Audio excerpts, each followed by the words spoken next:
Well, good morning. It's about 65 degrees Saturday morning. Beautiful day in the neighborhood. High at 80 today-ish. I'm going to experiment with some drivability issues. I've got these caravan wheels on here, 1.5 inch spacers. I got some 70s Dodge Steelies I'm going to put on with some lower profile tires and see if it drives a little bit. It's a handful at 60 miles an hour. So yeah, I'll get after it and get these tires swapped over and give you another shot, and then I'll let you know how it drives after.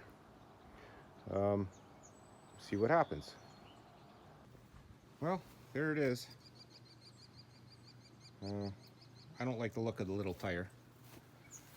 Puts it back in the wheel well a little bit.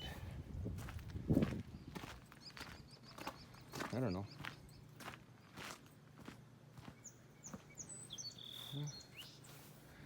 Time will tell. Just waiting for Buddy, and we'll go for breakfast, see how it drives.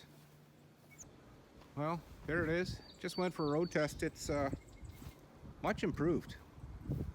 I guess by moving the wheels in about 2 inches on each side with the offset and the spacers, it doesn't dart around like it was before, and way easier to turn. So I think I'm going to leave it at that for now until I get a little bit taller profile tires. I got to decide on what I want to buy, because I think I'm going to put a new pair on the front. But yeah, I'm not liking it, but that's what it is. Anyway, thanks for watching, and see you around next time.